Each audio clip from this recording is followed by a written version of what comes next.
ഇത് എനിക്ക് തോന്നുന്നു ഒരു രോഗമാണെന്ന് തോന്നുന്നു. ഇത്രയും കാലവും രാജ്യസഭ ഇലക്ഷൻ വരുമ്പം മനുഷ്യ മത്സരിക്കാൻ പോകുന്നു എന്ന് പറയുന്നു. നിയമസഭ വന്നപ്പോൾ നിയമസഭ മത്സരിക്കാൻ പോകുന്നു എന്ന് പറഞ്ഞു. പഞ്ചായത്ത് ഇലക്ഷൻ വന്നപ്പോൾ മുനിസിപ്പാലിറ്റിയിലാണ്ട് മത്സരിക്കാൻ പോകുന്നു എന്ന് പറഞ്ഞു. അപ്പോൾ ഇതൊരു രോഗത്തിൻ്റെ ഭാഗമായിട്ടാണ്. ഞാൻ നിശ്ചയിച്ച് മടുത്തു. ഇനി നിഷേധിക്കാൻ എനിക്ക് ആരോഗ്യമില്ല. ഇനി നിങ്ങൾ വല്ലതും മാറ്റി എന്തെങ്കിലും പിടിക്കുക. വലിയൊരു ആവശ്യമായിരുന്നു. അതിലൊരു വലിയ അനുകൂല നിലപാടിലേക്ക് കാര്യങ്ങൾ പോവുകയാണ്. അല്ല, ഇതൊരു വളരെ പ്രധാനപ്പെട്ട അധ്യാപക നിയമനവുമായി ബന്ധപ്പെട്ട പ്രധാനപ്പെട്ട ഒരു ഇഷ്യൂ ആയിരുന്നു. അതിനുവേണ്ടി ഞാനൊക്കെ അതിൻ്റെ പുറകെ, അതായത് ഒരു നിയമക്കുരുക്കിലായിരുന്നു അത്. ഹൈക്കോടതിയിലുണ്ടായിരുന്നു, സുപ്രീം കോടതിയിലുണ്ടായിരുന്നു. അതിന് SLP വളരെയധികം ആളുകൾ പോയി. അപ്പോൾ തീർച്ചയായും ഇതുമായി ബന്ധപ്പെട്ട ആർഗ്യുമെൻ്റ് അവിടെ വന്നു. NSSന് ലഭിച്ചു, അതേ മാതൃകയിൽ വേണമെന്നൊക്കെ പറഞ്ഞ് നമ്മളും ഇതിൻ്റെ പുറകെ സർക്കാരിൻ്റെ പുറകിലും അതോടൊപ്പം തന്നെ പല ആളുകളും ഇതുമായി ബന്ധപ്പെട്ട അഭിഭാഷകരുമായി ഇടപെടുകയൊക്കെ ചെയ്തു. ഇപ്പോൾ ഏതൊക്കെയാലും നമുക്കൊരു തീരുമാനം കിട്ടി. അപ്പോൾ അത് ഒരു 20,000-ഓളം വരുന്ന അധ്യാപകർക്ക് ഏറ്റവും കൂടുതൽ പ്രയോജനകരമായ കാര്യമാണ്. വളരെ സന്തോഷകരമായ ഒരു കാര്യമാണ്.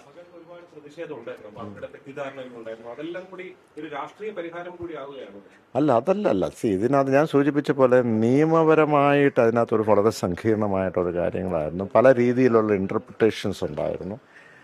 ഇപ്പോഴും നമുക്ക് ഇത് സബ്ജക്റ്റ് ടു ഈ പറയുന്ന സുപ്രീം കോടതിൻ്റെ വെളിറ്റിൻ്റെ അടിസ്ഥാനത്തിലാണ് സബ്ജക്റ്റ് ടു. അതങ്ങനെ അവിടെ നിൽക്കുകയാണ്. പക്ഷേ കഴിഞ്ഞ പ്രാവശ്യം എന്ത് പറ്റിയെന്ന് ചോദിച്ചാൽ നമുക്ക് പെട്ടെന്ന് അവിടുന്ന് ഒരു അനുകൂലമായ തീരുമാനം വരും എന്നുള്ളതാണ് ഉദ്ദേശിച്ചിരുന്നത്. പക്ഷേ അത് നീണ്ടുപോയി. ഏപ്രിൽ അപ്പുറത്തേക്ക് പോയി, 6 വീക്സിലേക്കൊക്കെ നീണ്ടു പോയി. അവിടെയും ചില കാര്യങ്ങളൊക്കെ ചില രീതിയിൽ അങ്ങോട്ട് നീട്ടി കൊണ്ടുപോകുമായിരുന്നു. അപ്പോൾ കോടതിയുടെ കാര്യമാണല്ലോ. അപ്പോൾ ഏതൊക്കെയാലും അത് പരിഹരിച്ചേ പറ്റൂ. ഇനിയിപ്പം ചിലപ്പോൾ കോടതി എന്ത് പറയും എന്ന് നമുക്കറിയില്ല.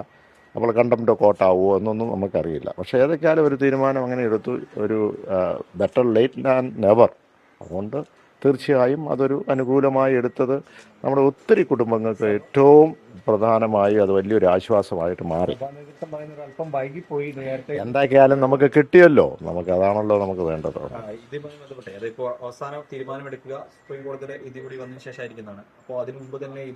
അല്ല, അത് നടപ്പിലാക്കും. ഇനിയിപ്പോൾ കോടതി തിരിച്ചു പറയുക ചെയ്യാൻ പാടില്ല എന്ന് പറഞ്ഞാൽ നമുക്ക് പറ്റത്തില്ല. അതുകൊണ്ടാണല്ലോ അത് ഉടനെ തന്നെ ഇത് കാര്യങ്ങളെല്ലാം നടപ്പിലാക്കി മുന്നോട്ട് പോകും.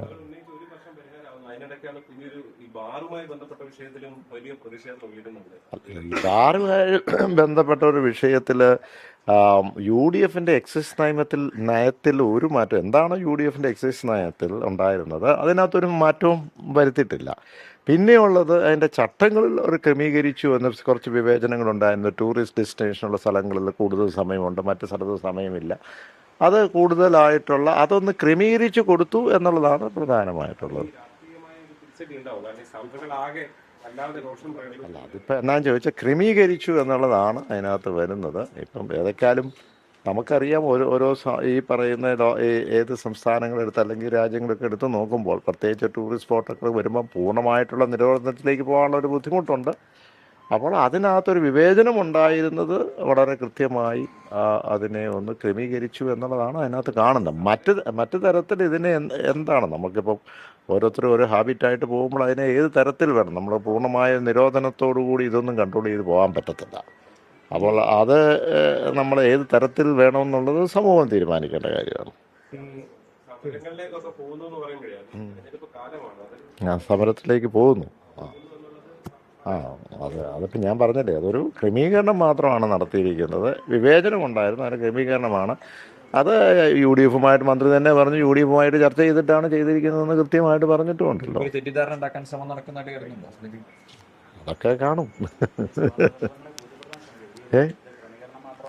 അല്ല, അത് കൃത്യമായിട്ട് മന്ത്രി തന്നെ പറഞ്ഞു, മീഡിയക്കകത്ത് പറഞ്ഞിട്ടുണ്ടല്ലോ. കൃത്യമായിട്ട് മന്ത്രി തന്നെ പറഞ്ഞിട്ടുണ്ട് എന്നുള്ളതാണ്.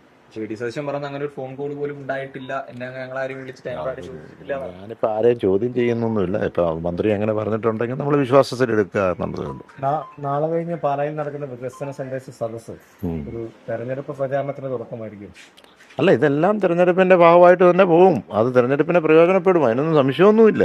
എല്ലാ സ്ഥലങ്ങളും നടക്കുന്നുണ്ട്, തിരഞ്ഞെടുപ്പിനെ പ്രയോജനപ്പെടും. എന്ന് പറഞ്ഞാൽ നമ്മൾ ചെയ്ത കാര്യങ്ങൾ ജനങ്ങൾ കൊണ്ട് എത്തിക്കുക എന്നുള്ളതാണ്. പ്രത്യേകിച്ച് നമ്മൾ എത്രയോ കാര്യങ്ങൾ ഞാൻ പലപ്പോഴും വികസന പാലം, അല്ലെങ്കിൽ കുടിവെള്ളം, ഇത് പിന്നെ ഇങ്ങനെ ഒത്തിരി പക്ഷേ വ്യക്തിപരമായ ഓരോ വ്യക്തിക്കും ഓരോ കുടുംബത്തിനും ഏത് തരത്തിലാണ് സർക്കാർ അവരെ ചേർത്ത് പിടിച്ചെന്നുള്ളതാണ്. വളരെയധികം കാര്യങ്ങളുണ്ട്. ക്ഷേമ പെൻഷൻ്റെ കാര്യങ്ങളുണ്ട്, ലൈഫ് മിഷൻ്റെ കാര്യങ്ങളുണ്ട്, സ്ത്രീ സുരക്ഷാ പദ്ധതിയുടെ കാര്യങ്ങളുണ്ട്, ചികിത്സാ സഹായത്തിൻ്റെ കാര്യങ്ങളുണ്ട്. ഇങ്ങനെ ഇപ്പോൾ കണക്ട് ടു വർക്ക് യൂത്തിൻ്റെ 1000 രൂപ വെച്ചിട്ടുള്ള സ്റ്റൈഫൻഡുമായി ബന്ധപ്പെട്ട എത്രയോ കാര്യങ്ങളുണ്ട്. അപ്പം ഈ വികസന കാര്യത്തിൽ ഈ ചരിത്രത്തിൽ ഇത്രയും വികസന പദ്ധതികൾ നടത്തിയ ഒരു കാലഘട്ടം, ഞാനിപ്പം LDFൻ്റെ ഒരു ഭാഗമാണ് നിന്ന് പറയുന്ന ഞാനിപ്പോൾ ഒന്ന് മാറി നിന്നൊന്ന് ചിന്തിക്കുക എന്ന് പറഞ്ഞാൽ സ്വതന്ത്രമായിട്ട് ചിന്തിച്ചാൽ ഒരു ചരിത്രം എടുത്ത് നോക്കിയാൽ പുറകോട്ട് നോക്കിയാൽ നമ്മൾ ഒത്തിരി വികസനം UDFൻ്റെ കാലത്ത് ചെയ്തിട്ടുണ്ട്, മറ്റു കാലത്ത് ഇതിനു മുമ്പുള്ള LDFൻ്റെ കാലത്ത്. പക്ഷേ ഏറ്റവും കൂടുതൽ വികസന പദ്ധതി ക്രിയാത്മകമായി അത് ഏറ്റവും പ്രയോജനകരമായി ചെയ്തിട്ടുള്ളത് ഞാൻ കരുതുന്നത് ഈ കഴിഞ്ഞ 5 വർഷക്കാലമാണ്. അതിന് അത്രയും എഫക്റ്റായിട്ട് വന്നതിൻ്റെ പ്രധാനപ്പെട്ട കാരണം തെരഞ്ഞെടുപ്പിന് മുമ്പും തെരഞ്ഞെടുപ്പിന് ശേഷവും ഇപ്പോൾ നമ്മൾ നടത്തിയ വികസന മുന്നേറ്റ യാത്ര, എല്ലാ പ്രദേശങ്ങളും അവിടെ എല്ലാ മേഖലയിലുള്ള പ്രമുഖരായിട്ടുള്ള താഴെത്തട്ടിലുള്ള എല്ലാ പ്രമുഖരായിട്ടുള്ള ചർച്ച ചെയ്യുക, എന്താണ് നമുക്ക് വേണ്ടത് അടുത്ത 5 വർഷം, 2 വർഷത്തേക്ക്, ലോങ് ടേം, ഷോർട്ട് ടേം. അതുകൂടാതെ ഇപ്പോൾ ഉണ്ടായിരിക്കുന്ന നയത്തിൽ എന്തെങ്കിലും മാറ്റങ്ങൾ വരുന്നുണ്ടോ, നിയമത്തിൽ എന്തെങ്കിലും മാറ്റം വരുത്തുന്നുണ്ടോ, ഏതെങ്കിലും പദ്ധതി അത് ജനങ്ങൾക്ക് പ്രയോജനമല്ലാത്തതുണ്ട്, ഇതെല്ലാം ചർച്ച ചെയ്ത്. അതുകൊണ്ട് തന്നെ ഏറ്റവും കൂടുതൽ കാര്യങ്ങൾ നമുക്ക് ചെയ്യാനും ഇംപ്ലിമെൻ്റ് ചെയ്യാനും സമയബന്ധിതം നടപ്പിലാക്കാനും കഴിഞ്ഞു എന്നുള്ളതാണ്. പാലായിലെ സ്ഥാനാർത്ഥിത്വമാണ് നിഷ ജോസ് കെ പേരൊക്കെ വലിയ വലിയ ചർച്ചയാവുന്നുണ്ട്. ഇത് എനിക്ക് തോന്നുന്നു ഒരു രോഗമാണെന്ന് തോന്നുന്നു. കാരണം ഇത്രയും കാലവും രാജ്യസഭ ഇലക്ഷൻ വരുമ്പം നിഷ മത്സരിക്കാൻ പോകുന്നു എന്ന് പറയുന്നു. അത് കഴിഞ്ഞതിന് ശേഷം നിയമസഭ വന്നപ്പോൾ നിയമസഭ മത്സരിക്കാൻ പോകുന്നു എന്ന് പറഞ്ഞു. അപ്പോൾ അതിനുശേഷം പഞ്ചായത്ത് ഇലക്ഷൻ വന്നപ്പോൾ മുനിസിപ്പാലിറ്റിയിലാണ്ട് മത്സരിക്കാൻ പോകുന്നു എന്ന് പറഞ്ഞു. അപ്പോൾ ഇതൊരു രോഗത്തിൻ്റെ ഭാഗമായിട്ടാണ്. ഞാൻ നിശ്ചയിച്ച് മടുത്തു. ഇനി നിഷേധിക്കാൻ എനിക്ക് ആരോഗ്യമില്ല. ഇനി നിങ്ങൾ വല്ലതും മാറ്റി എന്തെങ്കിലും പിടിക്കുക, അതായിരിക്കും നല്ലത്. അല്ല, നിങ്ങൾക്ക് ഇനി ഇത് കണ്ടില്ല, അതാണ് ഞാൻ പറഞ്ഞു ഇത് അതാണെന്ന് എനിക്ക് തോന്നുന്നത്. അതിനകത്തൊരു ഭാഗം ഉണ്ടാവും, ഒരു നരേറ്റീവ്, അടുത്ത നരേറ്റീവ് കൊണ്ടുവരാന്നുള്ളത്.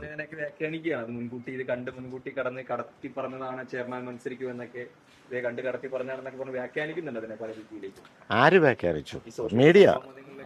മീഡിയ വ്യാഖ്യാനിക്കുന്നു, സോഷ്യൽ മീഡിയ വ്യാഖ്യാനിക്കുന്നു. അത് അവരുടെ രീതിയിൽ ആ നരേറ്റീവ് കൊണ്ടുപോകാനായിട്ട് നോക്കുന്നു.